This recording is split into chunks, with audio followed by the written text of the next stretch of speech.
Hello everybody, it's your boy Jmulls, and we're back with some more hot takes tonight for Final Fantasy XIV. We got another hot take that I believe is deserving of its own video. It concerns the story of Final Fantasy XIV, and the nature of fake-out deaths. Let's get into it, because this is gonna be a good one. Farewell, my beloved. The hot take today is courtesy of @Severian42, who says, hot take, they need to stop with the fake-out deaths. Yes, they commented in the past they don't want to kill any of the Scions, but stop with the baiting. Shadowbringers had 2 alone, and Walk had everyone in several scenes with individual will they won't they. It ruins the immersion and handcuffs the story, especially if you know they're already plot armored to not be seriously injured. Bring back the Realm Reborn and Heavensward balls to offer main character. Now, I largely do agree with this take. I'm not entirely opposed to fake-out deaths if they work in the specific story being told, but I am also of the opinion that I think Final Fantasy XIV has run its course of goodwill in this department. I'm not upset that they didn't particularly kill characters like Thancred and Shadowbringers, or any of the Scions in Ultimate Thule and Endwalker. I'm not upset by that, but at this point, I know in the back of my mind, those characters are basically unkillable. Their stories are done, they're fan favorites, they're not going to really kill those characters unless they really want to get things moving along. I just doubt they're going to go in that direction. And again, I'm not upset by the fact they ended up living. In fact, in those specific moments, I preferred that they lived. But you can only do a plot beat so many times until it starts to compromise the overall story. And I imagine for some people it already has. I think if they do it again, it would start doing it for me. I'm at like my tipping point. But let's break this down into a couple of sections. Let's talk about, first, the merits of killing a character. Because in my eyes, it helps keep interest in the overall story when you know something big and drastic can happen at any given moment and opportunity. We had this feeling back in A Realm Reborn and Heavensward in particular, where it honestly did feel like, hey, anyone can be on the chopping block here. And we had big named characters that were fan favorites go the way of the dodo in service of telling a coherent and engaging story. And that's the key point when it comes to a character death, in my opinion. Far too often in a lot of pieces of media, it can be used too much to get a cheap emotional reaction from the audience, whereas in my eyes, a character death is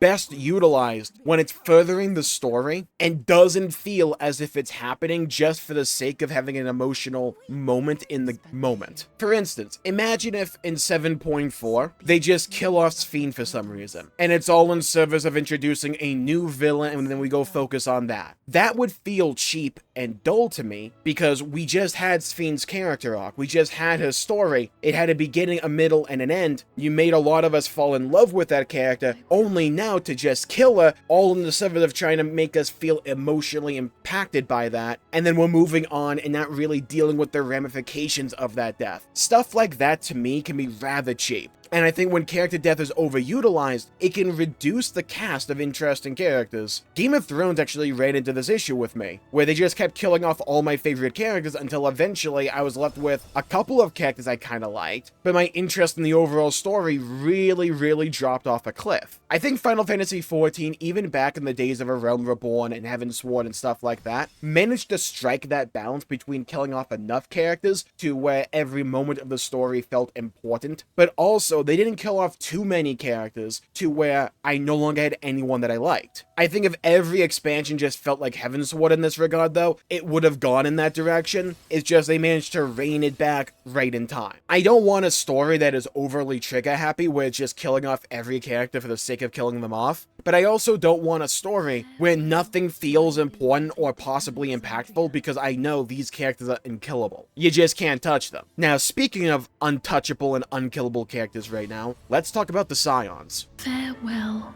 my beloved. The only Scion I could realistically see them killing off is like Y'shtola, because she still has a story to tell, especially when we go shard hopping. Now, when I said that, I guarantee a lot of you out there had the initial knee-jerk reaction where you went, there's no shot they're killing Y'shtola. She's too much of a fan favorite. She is untouchable. And like, yeah, I also agree with that, but I think at this point, this kind of goes to show just really how untouchable the Scions are, because we've had their stories for the most part. Those stories are done. If you were going to kill those characters, in my opinion, it should have happened in the Highland and Zodiac arc. There were prime opportunities for most of those characters to have interesting and compelling character deaths, but they didn't pull the trigger then. Now, I'm not advocating that they should have died back then. On the contrary, I'm glad they all made it out of there, because I didn't want any one of them to die, including an Ultima Thule. Those characters still had legs to stand on and something to still impart in the story. That is why I didn't want them to die. I don't think that should always be a reason to not kill a character off, but for those characters specifically, I didn't want them to die. But now, at this point, in a post-Endwalker world, if they're in the story, I know nothing bad's gonna really truly happen to anyone I really care about, because they're gonna make it out.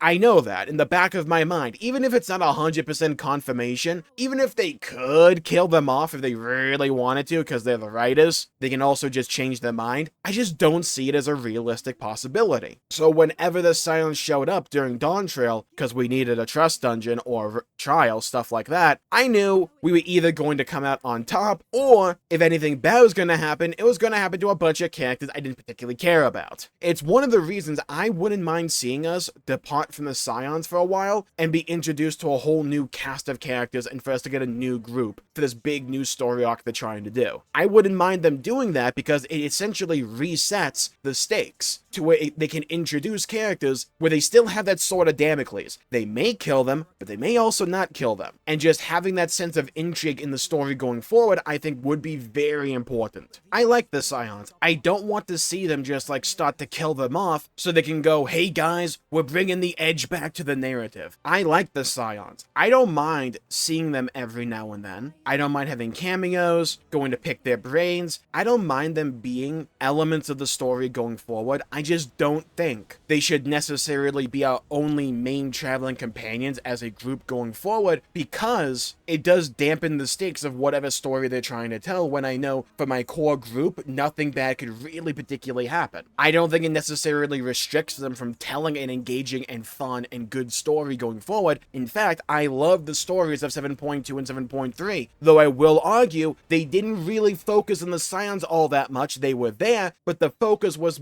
way more on the characters of Solution 9 and also particularly Sphene. And those are characters that did have stakes. They did have that sword of Damocles hang over them. We did have a big character death, even if we personally as the player didn't particularly care all that much about Geode. I mean, come on, let's be fair here. Watching how all the characters reacted to his death, that can also have meaning and importance on the story and add an emotional element, even if we ourselves, or at least me personally, if I'm not grieving that character. You can still impart emotion into a scene by having characters grieve for that character and making it feel reasonable and understandable. You're never gonna please everyone. There will always be people that want different things out of a story, and I don't think FF14's story has to go in any one direction, nor probably should it. I'm just saying, I think in 7.3 it showed just how important character death can be, even if it's for a character that I wouldn't think anyone would say Geode was anyone's favorite character, but it still added so much to that patch. Like I've said before, if the story going forward is more in the direction of what point 2 and point 3 did, I'm gonna be happy, I'm gonna be excited, I'll be looking forward to that. Farewell,